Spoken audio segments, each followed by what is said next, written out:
Good evening, ladies and gentlemen, and welcome back to No Talk. Yes, we are back on the air. I was away for a little bit doing some Scouting America, Boy Scouts of America, as they used to be known, with the Order of the so last week we didn't do a lot of stuff, and it's been a crazy summer. But my name is Alan Smason. I'm back. We are broadcasting tonight, live streaming to the NOLA Theater Folk Facebook group, the theatercriticism.com Facebook page, and my own YouTube channel. And again, we are going to be presenting a very special event tonight because we happen to have both of the DuBois sisters. That's correct. That's and Stella, who are here, both representing the Tennessee Williams Theater Company's production of A Streetcar Named Desire. And for those of you who have not yet seen A Streetcar Named Desire, this is the program. Yes. And the lady here that you see, that's Charlie Carr. And this lady here is Elizabeth McCoy. And both of them are joining me tonight. But they're joining me as their as it were, as the actors are here, but they're presenting themselves as the DuBois Sisters, because we need to know more about this production, which was an outstanding production. And I'm not going to pull any punches. If you miss this, you will have missed A Streetcar Named Desire. Okay, is that enough of a good intro for you ladies? It was so absolutely beautiful. All right, so we have Charlie on the left for those of you, and of course Elizabeth on the right. And now your names are not showing up there, but I will make sure that I get the banner to show up correctly. But again, first off, a stellar production. Just everything from top to bottom was fantastic. And I know this does not come easily. It is a labor of love. Augustine Carrero, who cannot be with us tonight because actually rehearsing the next of their productions, Penny Dreadful, right? That's coming up. And of course, his partner, Nick Shackelford, the music and that wonderful background sounds of the sound design, also not able to join us. But we know that they are here in spirit, and they're going to probably see this, watch it a couple of times after it gets shown. Well, we hope that we do a good job for them and do justice by the production company, but what we're going to do. So tell us about it, invite people. We're going to invite people, if they'd like to join us, to go to StreamYard.com/Facebook. And the reason why is it will let us know who you are. Right now, we're supposed to be seeing people on the streams. I'm not seeing anybody in right now, but hopefully, we're live. So I'm hoping this is working out. It tells me we're live. And if not, we'll rebroadcast it at a later date. It's not a problem. But the thing is right now it is definitely streaming. It is definitely live. So we want to make sure everybody knows. But I was out of town last week and did not get a chance to really promote it as much as I should have. You all were very busy doing sellout performances, so I know it was difficult.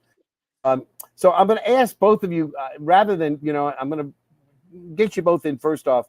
As the characters, then we're going to talk to the actors behind the character.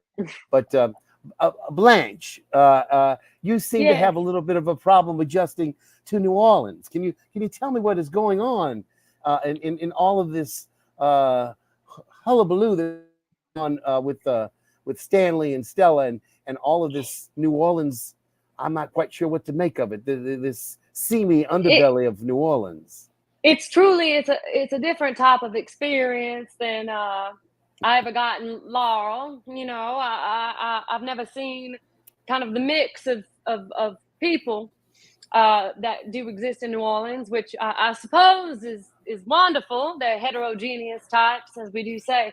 But to have liquor and all devices so readily available at your fingertips is wonderful, but a little bit precarious, as you might say.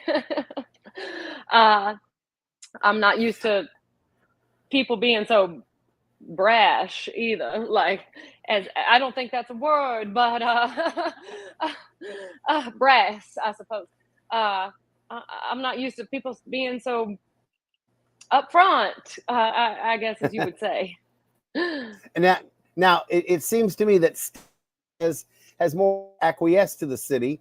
She seems to adapt, and she seems to like it quite a bit, but probably because she's found the love of, and that she's enthusiastically had a married life and hoping to raise a family soon. So, Stella, give me a little bit of your take on New Orleans. New Orleans has just been a city where I have thrived, and I've really found who I am as a person. You know, I come from this large mansion of a house with the white columns, and here I am down in New Orleans, and I've learned how to really just enjoy life without all the frivolities of high society. Not that I didn't miss my sister. Love her to death. But I think New Orleans has really brought out just the sort of really gotten to who I am as a human being, and really enjoying being in love, to be quite honest. I mean, I found the love of my life down here. So, well, in your honor tonight, ladies, there's just a lot of cats. There's a lot of cats. I'm as always, we bring a little something in to drink, and in your honor, I am bringing out all of the good stuff tonight. The Johnny Walker Blue Label. Oh, that's because that's because Tales of the Cocktail was last week too, and I have a little left over. There you go. So now, tell me, ladies, what did you bring into the room tonight to sample, as it were? She was kind enough to bring us these drinks, so I'm gonna let you. So what I have here is a White Russian with a shot of espresso in it, and then my lovely sister has a Tipsy Tea, which is a little bit of strawberry tea with some vodka and mango syrup or something. Something like that. Tastes great. Very easy to drink. Well, I tell you what, I'm not going to keep y'all on the spot, but I would love to, keep you in character. But I really, knowing that you two were going to be on tonight, I would like to now dispense with all of the, the acting. You all do enough acting on the weekends that we don't need you. I want to be able to sort of peel off the layers of the actors now involved. So Charles, you're new to the Tennessee Williams Theater Company of New Orleans, but you did a spectacular entrance in Spring Storm last year. Yes. And again, you're a transplant, as it were, from New York. We appreciate you coming here. What brought you to New Orleans, first off? My partner had lived here on and off for a couple years, and we were about to move to LA, but kind of wanted a chill in between period because we'd had a lot of hardships happen in New York. And so he was like, what if we just move to New Orleans just for 3 months? You do Mardi Gras for your first time. We'll get married and then we'll go away. And so we did. But it wasn't just 3 months. It turned into, the next, now we're here, I guess it's a month or it's a year and 7 months at this point. And after we decided that we were going to stay for a little bit longer, I was like, okay, so what if I start looking around at companies that are doing theater in this incredible town? And the first 3 shows that I happened to audition for, I got, and I have completely and utterly fallen in love with New Orleans. Yeah, it has that effect on people. I know. It gets its claws in you. It happened to you may not be able to see, that's Tennessee there, by a lamppost, if you can see Tennessee Williams and the Damier Critic. But this is so. But I could tell you, Tennessee fell in love with the city because it allowed him to be his own person, and it was the first place. Yeah, and Providence, the same thing. P-Town allowed him to be free about himself as well. But it is a bit of an adjustment, I would imagine. I mean, first off, the potholes and some of the other things that we adapt to. But I thought I had a hard time driving in Brooklyn, but driving in New Orleans was a whole other thing. But I have to wonder. You mentioned something about getting married. Did you ever do the deed or? Oh yes. Okay. Oh, so you're legal and everything's fine now. Good. All right. Oh yes, it is. Okay. Happened in New Orleans. He broke his collarbone right before the wedding happened. It's an accident, right? Nothing coming from above. No. Yeah. Okay. No, All no. right. So let's get now, Elizabeth. You have been working with the company for a long time. I don't want to say like make it like ancient history, but you've had a number of productions you've been involved with. So tell me a little bit about what drew you to them as well. What was it about their company that prompted you to go on stage with them? First thing I ever saw by them was One Arm. I went to see One Arm back when I was playing Stella in Streetcar at Le Petit. And Augustin was just so kind to me and so nice when I went to go see the show. And I was really impressed by the show. And so when I heard that they were doing Suddenly last summer, I went out and I auditioned, and I ended up playing Catherine, and it's been one of my favorite roles that I've played since. And I love working with Augustin because he really challenges me as an actor. A lot of the time I'll be like, oh gosh, I don't know about that, Augustin, but you know what, I'm going to try it. And then it always ends up being this thing where I'm like, oh, okay, he was right. Okay. And so it's really been such a great relationship between the two of us. I really have enjoyed working with him. Just because he always challenges me, and I always look forward to it. So I'm not quite sure what's going on yet, why we haven't seen more people in the stream. But if it turns out that for some reason doing this live and it's not going, let you know if that's the case. But I'm not sure. Might be just be that we didn't get enough publicity out. But look, this is an important point. What you were making mention about Augustin. He and Nick really came out of an experience of working together, working at Le Petit. They had just done Jesus Christ Superstar at Le Petit. And when they both said, we really want to do something of more of a theatrical nature that would honor the memory and the spirit of Tennessee Williams. And Augustin had not yet written his Tennessee 101 yet. He was still involved with trying to figure out what to do in that regard. But he really had an idea. He and Nick had wanted to do something that was a company dedicated to the works of Tennessee Williams, and not necessarily the ones that would come to mind first of all. After all, it's taken 9 years, 9 seasons for them to get to the presentation of Streetcar for the first time. So you got to ask, why did it take so long? Because they had to kind of feel, I think, up to the challenge. Of course, next year we're going to have Cat on a Hot Tin Roof, which of course is second of the 2 prize winners that Tennessee. So again, it's kind of an interesting situation that they started off with plays like One Arm and some of the other smaller works that they did. They started out with Kingdom of Earth. They actually have already done Kingdom of Earth a second time earlier this season. Yeah. And I think what is so fantastic about Augustin and Nick is they are so incredibly smart, and they understand that to pull off these bigger shows like Streetcar and Cat, that you have to have the cast that you want. You have to be able to have the funding and everything in line to make sure that it is done correctly. They are so smart and so specific about how they want to produce these shows that they understand that they're not going to be able to do it. They weren't able to do it at the time that they, for the past 9 years. Yeah.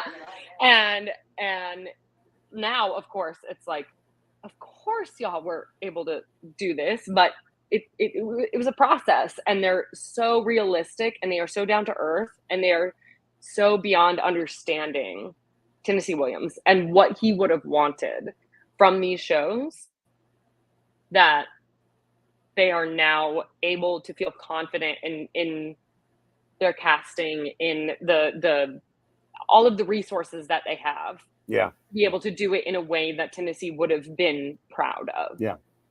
And again, it's at the Marigny Opera House, which is a smaller house venue, if you will. than some of the other places they might have been able to present, like at Marquette or whatever.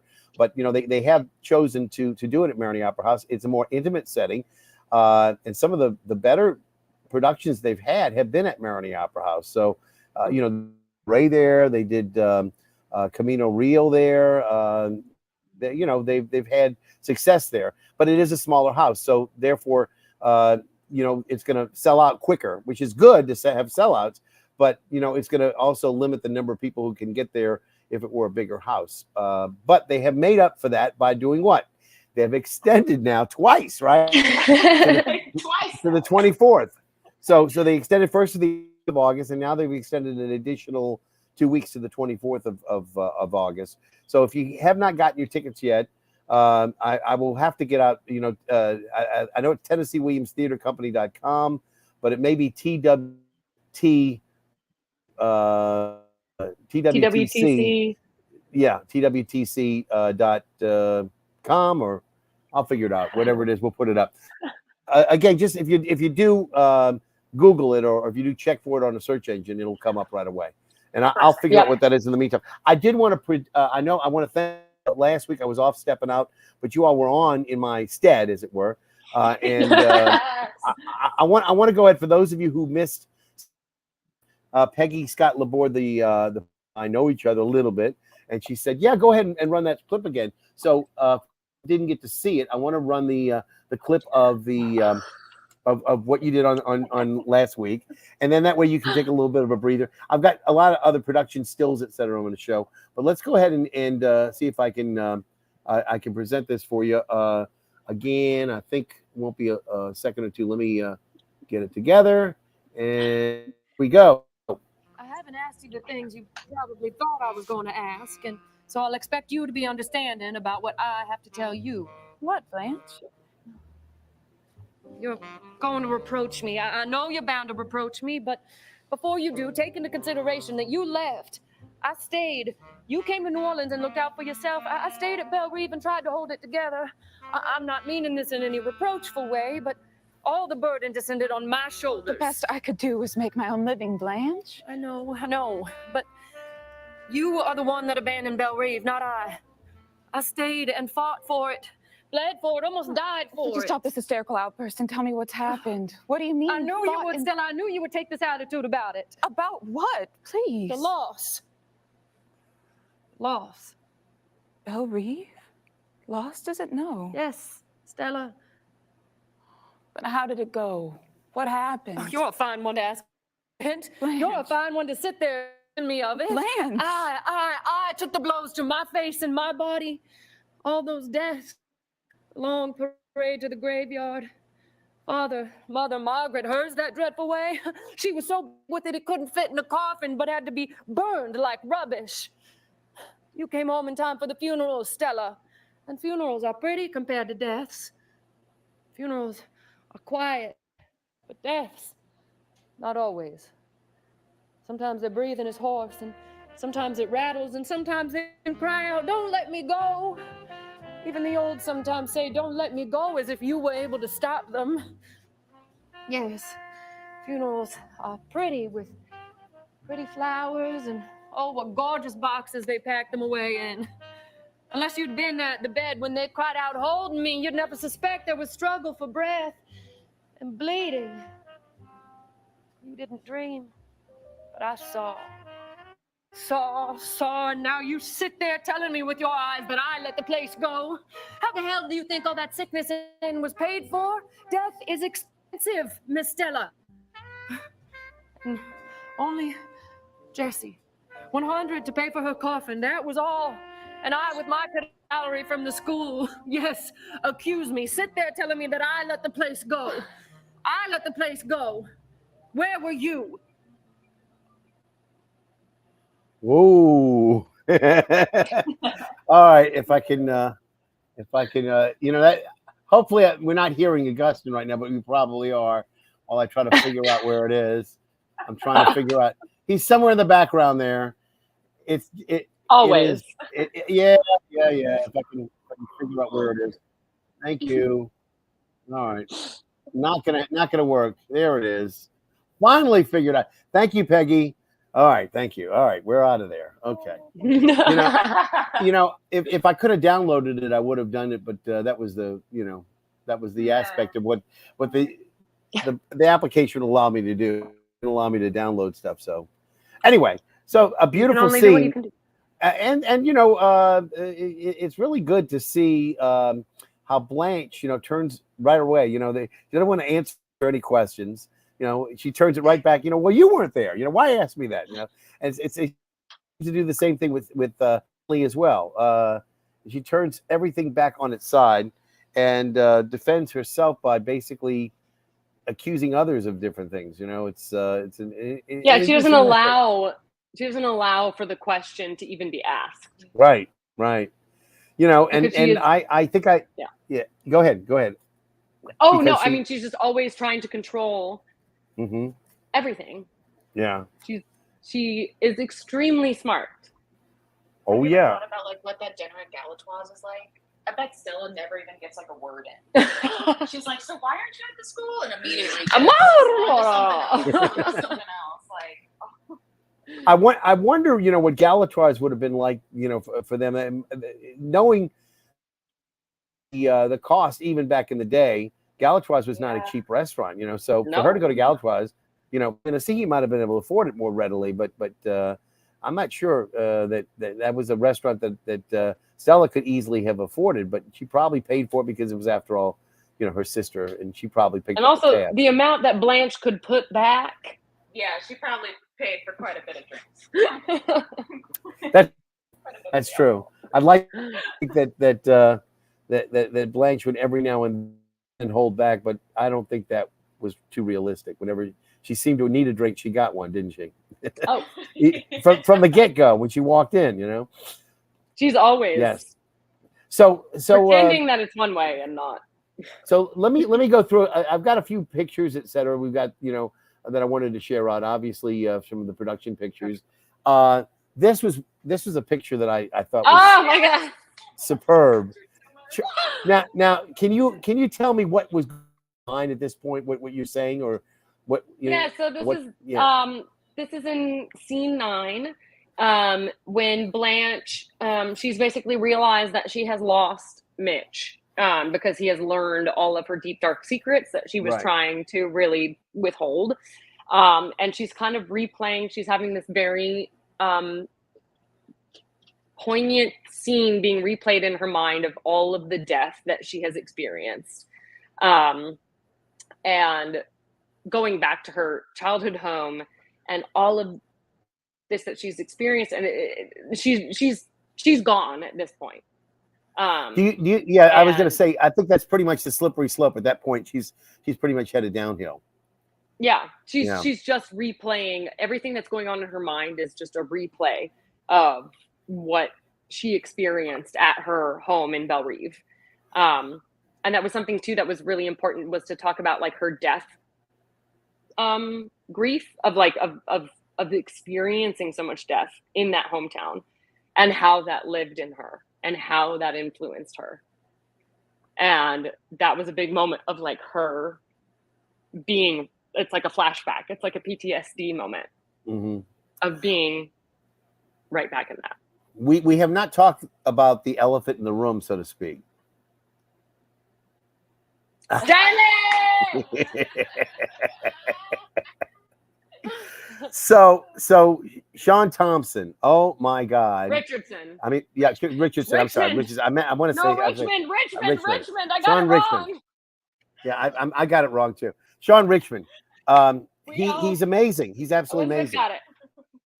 There's a friend of mine named Sean Thompson. I just did that myself. Why did I do that? You see that? I don't know why I did either. Stanley, I don't know. Oh my gosh. Anyway, here we go. Sean Richardson, where are you at? Anyway, so no, Sean Richmond. Yes. Tell me about what it is to work with him, because he's an imposing figure. Well, can I give a fun little story? Sure. Yes, this is great trivia for this. Yes. So when we were in the callbacks, I read with only him and one other actor, and one of the readings that we did, he was incredible. I knew from the moment that he stepped in, I was like, I want this Stanley. He was so good. He was so real and there, and I just loved his energy. And really the thing that cemented it for me, though, was in one of the scenes, the scene where they're digging through Blanche's trunk to try and find the papers. He, I can't remember exactly how it happened, but he ran up and was so in character that he squats down and he split his pants. Okay. Completely. Like his actual, like it was just. Right. And as somebody who has split my pants many a time in public settings, the way that he handled it, I was like, oh no, this is my Stanley. Did he stay in character? Absolutely. He was such a beautiful professional. And I'm sure Sean is literally going to strangle me when we come in on Thursday.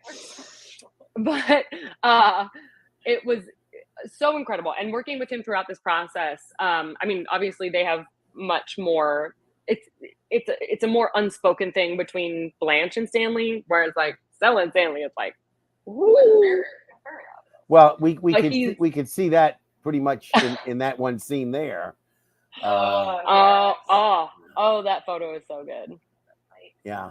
Now I'm trying to remember. Is this all these photos taken by Brittany Werner? Yeah. Yes. Yeah. I'm pretty sure. Yeah, that's what I was saying. And that last scene is pretty, and that's the thing with Sean too. He communicates in ways with his eyes that I have not experienced in other theater actors. It's a very common thing with film because you're so close, you have to, right? But with theater, typically that's not always the case. But with him, he is always so alive in his eyes, and he's absolutely incredible to work with. No, you know, I when I saw him in the first version of Kingdom of Earth, I thought he was very impressive as well. But even more so, this is a performance that he really, I think, was looking forward to doing, and I think he did great justice to the role.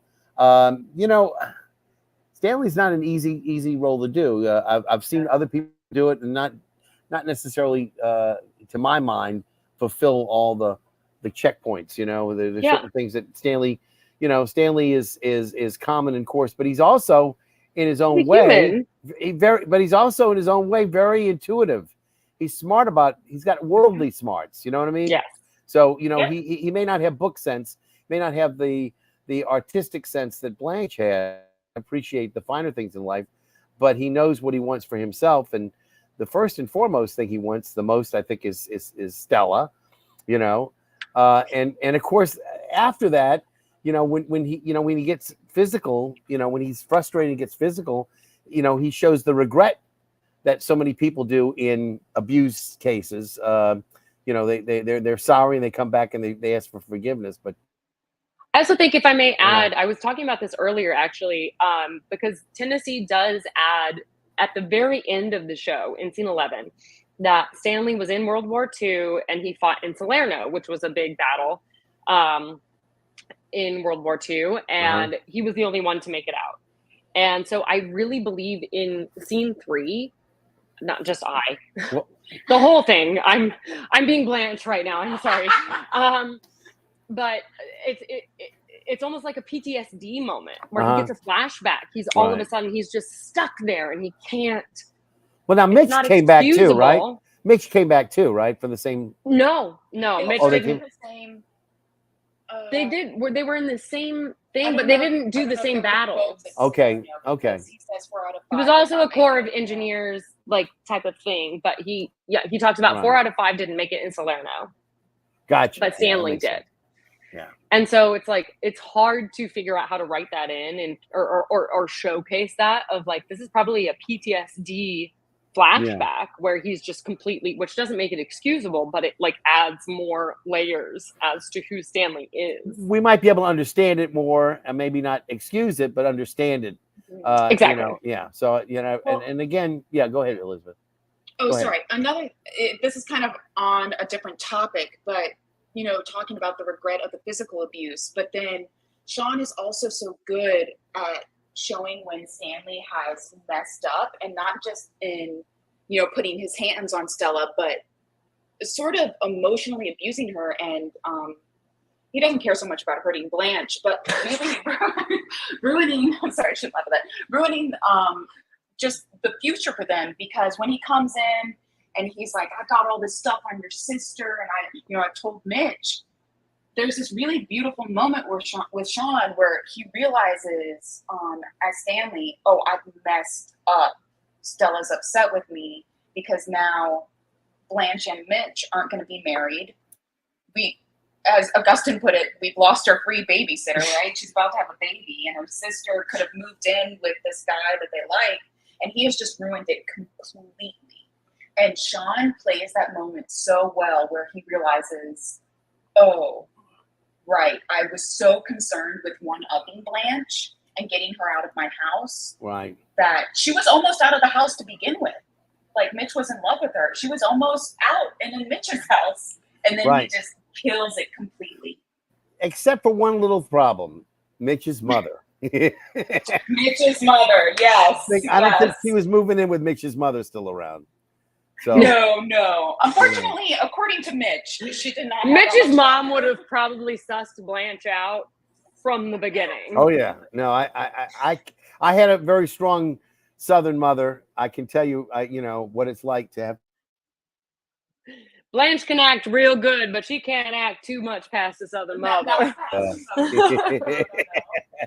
So you know, we're about halfway through. I wanted to go through some more of the photos that we had, because I mean, these are really spectacular. This is again another early picture of you guys, and again, I'm not sure exactly what to discuss. I'm sure you know what scene it is, etc. But yep. I mean, you know, the thing is, there are scenes between Blanche and Stella that have a beautiful connection as sisters, and of course, obviously, there's scenes between Stella and Stanley, you know, as a newlywed couple, and then of course there are other scenes between Blanche and Stanley that are a little bit more explosive.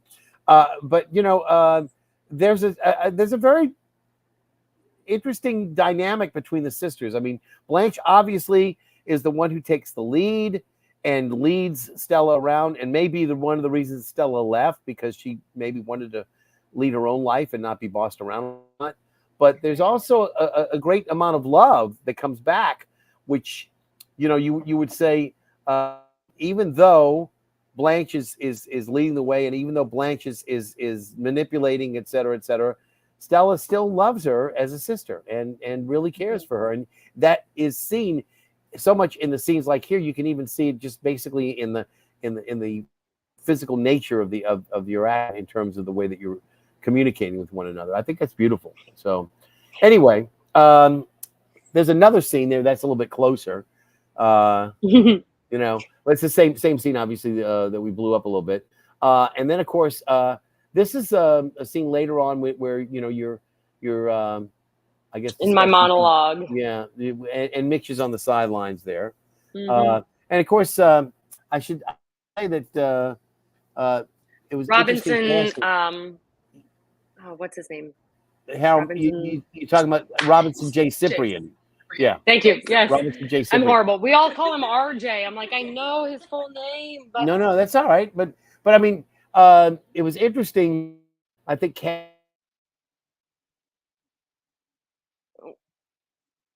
setting, you know, this is New Orleans of the late 40s, early 50s, you know, depending that era.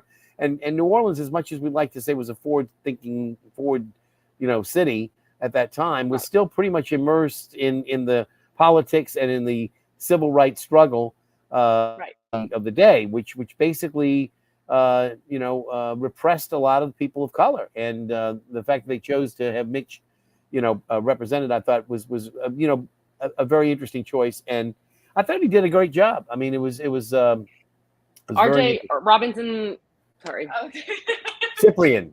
Robinson J. Cyprian is incredible, and there is like the way that it boiled down to is there was nobody else who could play Mitch the way that he did. Yeah. And then, of course, Tracy Collins is also playing with Robert A. Mitchell. You know, it's another couple. Again, the both of them are a mix. They're very well placed together. Yes. I've seen Robert do some things before, and of course, Tracy is just a perennial, cast member of so many wonderful shows. She was great in A, and she's been in just about everything she's done. She was in Spring Storm with me. Yes, she I was. remember when I found out she was my Eunice. I was like, oh my goodness. Sorry, my cat. She's a perennial scene stealer, that girl. Oh, you should see her in our dressing room. I tell you what, she steals a scene like no other. I'm sorry she couldn't join us tonight, but it's all right too. But she's been on a couple of these shows with me. Had sometimes difficulty connecting, in terms of her. But I have to say though that it's great to see some of the people that I really respect this profession, be a part of this. Again, that was another scene there, and I'm getting close to the end of the photos. I want to make sure this is one that was. I love that one. And I really love this one too, because it really, if you had to kind of distill the story of Streetcar Named Desire, get it down into its basis. You've got Blanche on the one side, and you've got Stella and Stanley on the other side. Them together as a couple, and Blanche by herself, estranged, as it were, and that. So again, the sets were done by Steve Shepker. He did an excellent job. And they can't really do too much, but I mean, it was a tall set that they had designed. I asked Tracy about when she's upstairs, how much room she has up there. She said basically, enough to sit in a chair and maybe read a book or something while she's waiting to come out. Oh my gosh, when the three of us are up there, we're all up there. And wow. then I have to go down as, for the famous Stella moment. I'm literally crawling over. So tiny. It's so tiny up there. And we take really fun selfies. Oh yeah, I can imagine. But I mean, we don't think about that. We think, oh, that's the upstairs apartment. There's so much room up there, No, there's not. It's not a real apartment up there. The glamour of live theater. Yes. Yes. So, and again, for those of you just joining us, you're being out there, you saw the comment by Paul Werner. I don't know if you missed it. If not, I'll put it back. No, they're not showing up on our screen. They show up. I'm not quite sure why, but he said, "Great show, great cast." Great show, great cast. Yeah. So yeah, anyway, and I remind everybody, if they're watching, put up a comment. We go to StreamYard.com Facebook, because if you put that into your browser, it'll allow Facebook to give permission to StreamYard, which is our platform, for Facebook to get StreamYard the permission to allow them to use your name. If not, it shows up as Facebook user. Isn't that lovely? So this is one of those things. So tonight, tonight on our show, we're talking about Streetcar Named Desire, the Tennessee Williams Pulitzer Prize winning play. We have two of the leads tonight. Again, those of you just joining us, we have Charlie Carr, who plays Blanche DuBois, and Elizabeth McCoy, who plays Stella Kowalski. Stella Dubois Kowalski, but Stella Kowalski. Dubois Kowalski. I think that's I think she should be Stella Dubois Kowalski. We should say that in scene one next time. I'm looking at Mr. Stella Dubois Kowalski. Yep. You know what? I that shows those names for the poetic sense to them. I'm certain that because there's a certain Stanley Kowalski. It's sort of like Stanley Kowalski, and it's sort of on the downbeat. Yes. So there's a short. So Tennessee wrote a lot of short.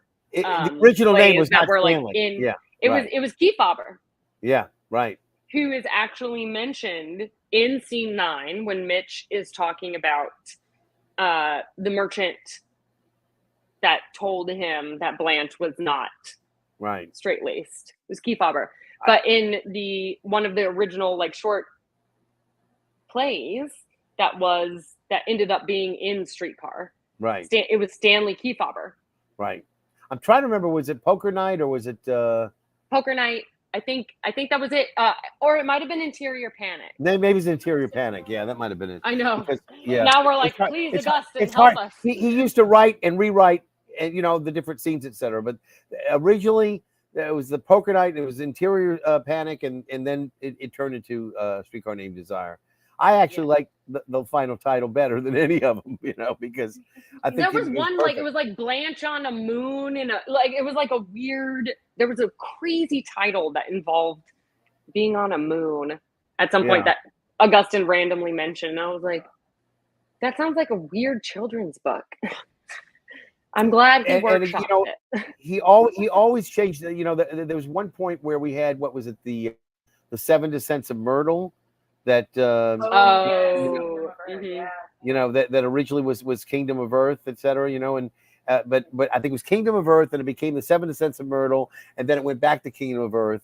So he to change the names of the titles. I confuse people, or just because he liked to do it, Yeah, I mean, titles are hard. Titles are the hardest thing to figure out about anything. Well, yeah, but he seemed to figure out, I mean, can you think of better titles? Suddenly Last Summer. He got it. I mean, he got it. He really did. He came around to it. and although it makes no absolute sense, as you know, for you to take a Streetcar Named Desire and to transfer to cemeteries and to get I keep telling Augustine that he needs to make the map that Tennessee talks about in this show. To see what he thinks it doesn't connect. Order. It doesn't connect at all because Elysian Fields, and cemeteries went out to the cemeteries, Canal Street, so it was poetic license. It was poetic license. That's all. So we've got some time. I'd like to talk a little bit about the process, because a lot of people, I told somebody the other day. They just put on the final production yesterday of Pippin, and I said, they do these shows 5 performances and they take like 2 weeks to do it practically, and that they put the sitz probe in with less than a week, I mean, it's like, how do they do that? And they do it 3 times every summer, and they come back doing it again with smiles on their faces, and they really do. Now, so when did you actually start the rehearsal? I mean, obviously the audition process was some time ago. Eons ago, it feels like. When you were finally told, yes, you've got the part, when did they actually start the rehearsals? When did that actually begin? I mean, this is now, it started in July. So let's back up. Was it? So it's funny too. I was a musical theater major. I'm a musical theater girl. So I'm used to that like 2 week kind of hard rehearsal, and then you do that hard show. And then, but for us, we had our first read through on May 15th. So we had a longer rehearsal process than most theater companies do. And that's actually what I learned from Augustine is fairly common for TWTC, because they want to be able to not like completely bombard and make you feel like we're actors, we're professional, but like we also have day jobs. And so being able to trying to figure out how to balance that is really intense. But so our first rehearsal was May 15th. We started runs at the end of June, I think. Like we had the whole show blocked within 2.5, 3 weeks of rehearsal. Now, did you do the blocking at Marigny, or did you do it elsewhere? Oh no, we were at Loyola. Uh-huh. Yeah. Okay. So then that was another thing. When we got into the space, we were like, oh, it's completely different now. Let's figure this out.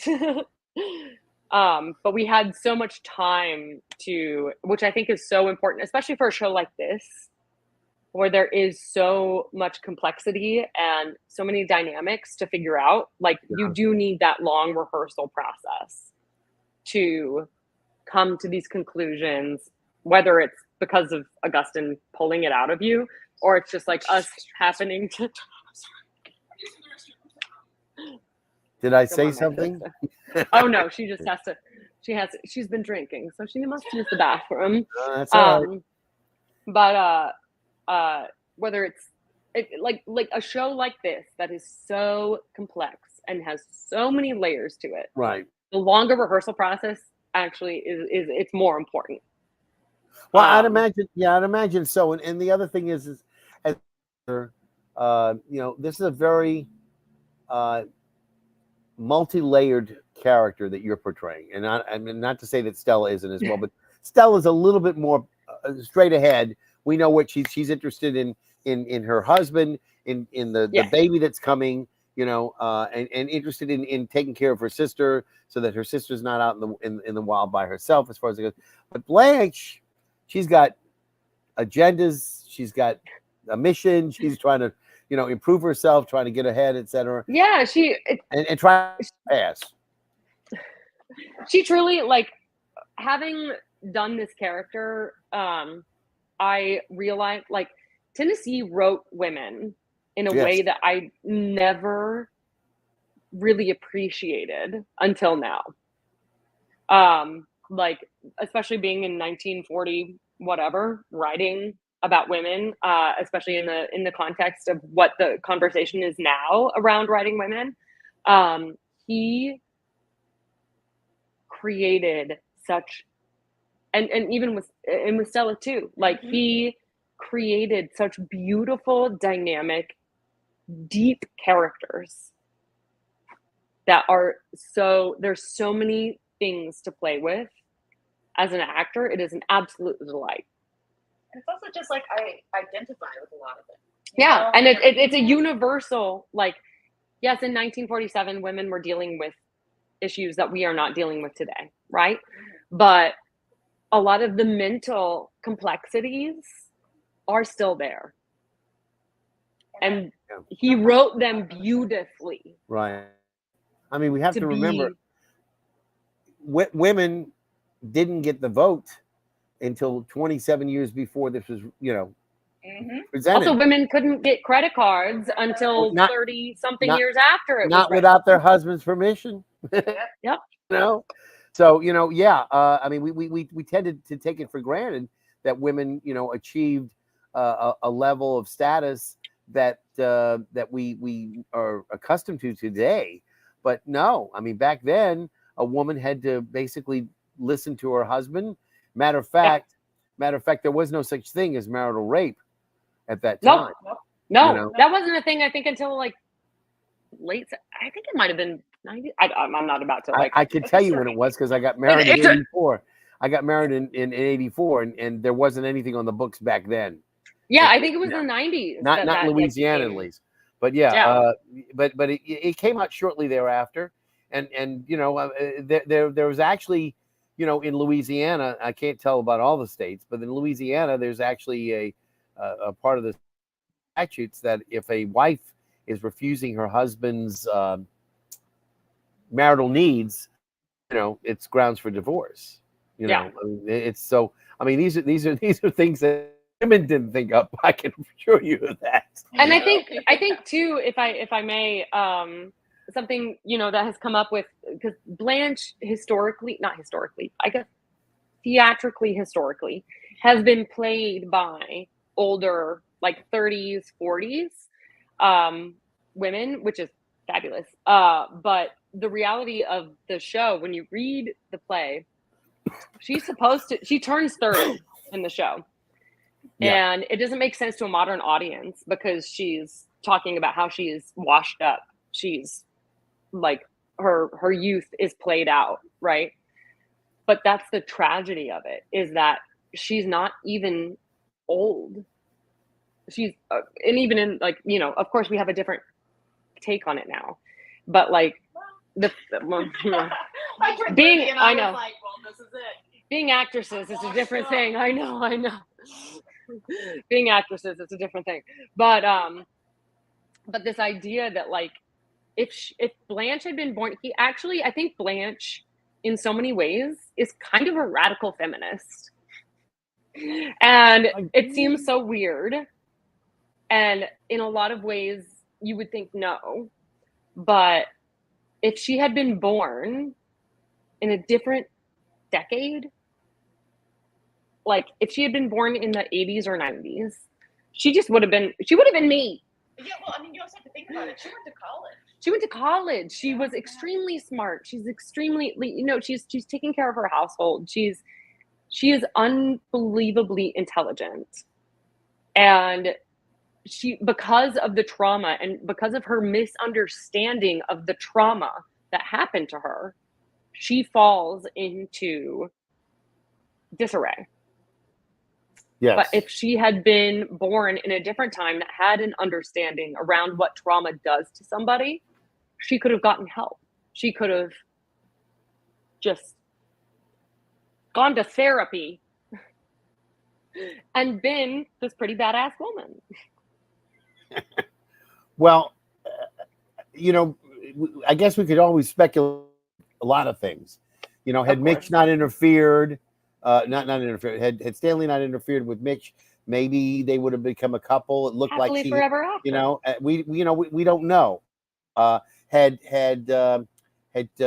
she not had that situation with that young man, that she was married to, et cetera, and again, had she not stated what she said, that eventually led to, his demise, et cetera, that guilt that she had, we don't know how much of that guilt she was still experiencing. Oh yeah.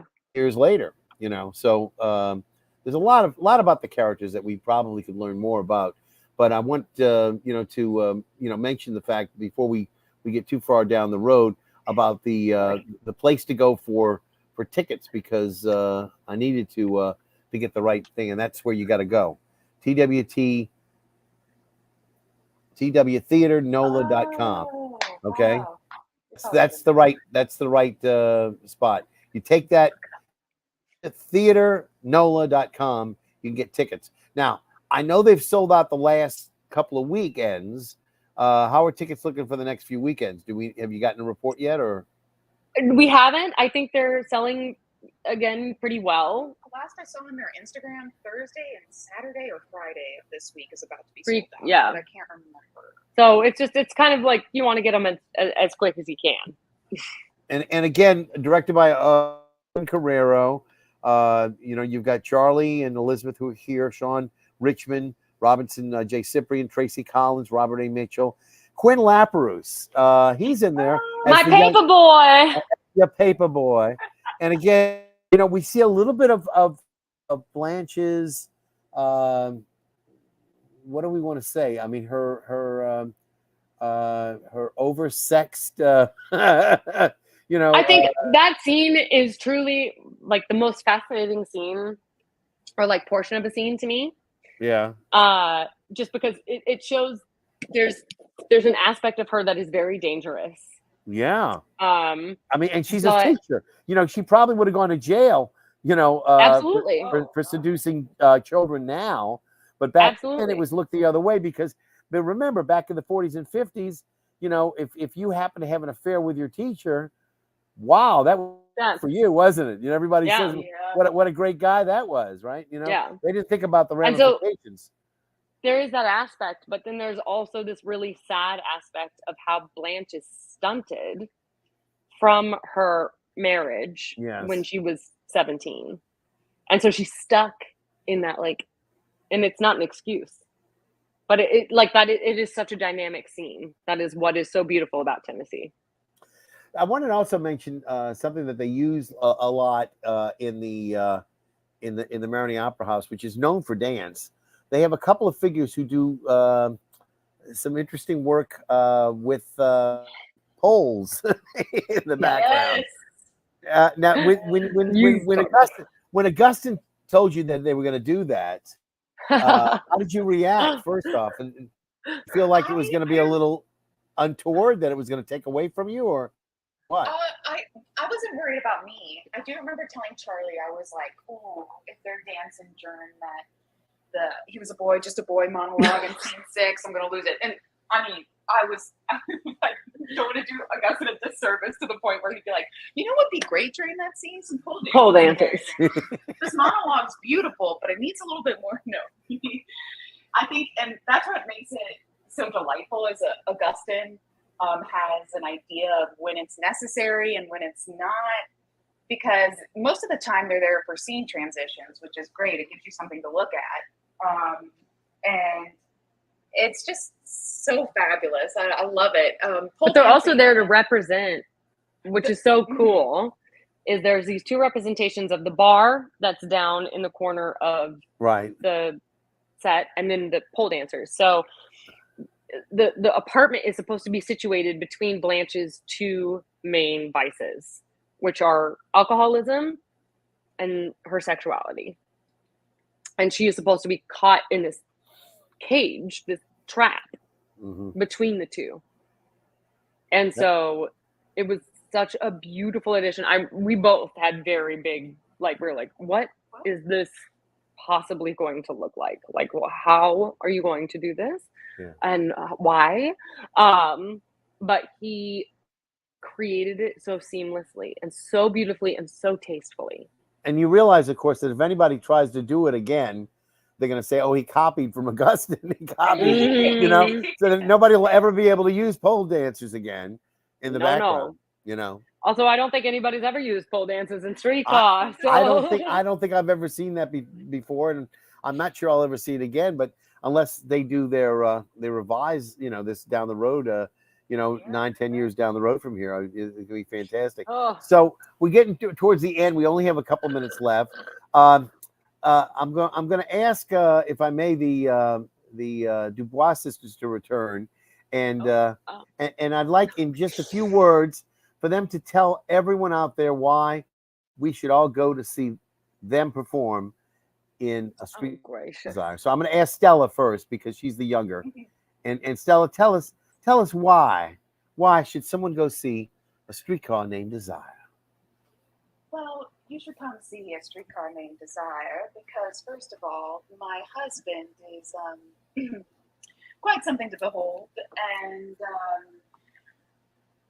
I don't know if you personally, everyone at home, if you've ever been dealing with your sister and your husband fighting, you can know just how difficult it is. And now imagine that she has nowhere to go and can't leave, so you're all stuck in a house together. It creates quite an interesting situation, and it is definitely something to behold, especially when your sister starts losing. And now let me see if I may please ask Blanche to come on the scene and perhaps amplify what her sister has said earlier. I think seeing New Orleans in the way that it is to be seen it's quite enlightening. I do believe all of the characters and the people to be met in it are, as they say, heterogeneous types. But truly, the experience is unlike anything that you've ever truly seen before. And I do love my sister, and her husband is nice. But I would recommend everybody come see. And now we're going to magically change back from Blanche and Stella to Charlie and Elizabeth as we wrap things up for tonight. I want to thank you. You know, this is a sort of a off the wall kind of a, fly as it may kind of a show. I certainly should be better prepared sometimes, and certain mistakes, and we have little problems every now and then. But the main reason we started the show was during the pandemic. The reason why we did this was all the theaters were locked in dark, and there was no way to connect. And it was my idea that let's do something, to keep engaged. And we were actually able to do a lot of stuff, present plays and things of that sort, readings. So I was very happy to do that. But I am so glad theater's back. I am so glad that the Tennessee Williams Theater Company is doing A Streetcar Named Desire for the first time and doing justice to this work, this Pulitzer Prize winner. And again, Charlie Carr and Elizabeth McCoy, thank you for being with me tonight. I want to thank you. I want to ask you to stick around for a little bit. Again, for just a second or two, and I'll say goodbye. But right now, all of you who are out there, thank you for being with us tonight on NOLA Theater Talk. Once again, my name is Smason, and I'm glad to be here. We broadcast on the NOLA Theater Folk Facebook group, the theatercriticism.com Facebook, not theatercriticism.com. That's basically for reviews. This is for the Facebook, and of course, my own YouTube channel. Thank you very much to Elizabeth and to Charlie for being with me tonight. And again, we'll hopefully have another show next week lined up. There are a lot of shows that are out there that are coming up or about to be shown. So stick around. We'll have more. And thank you all for being here. And again, I'll see you at the theater.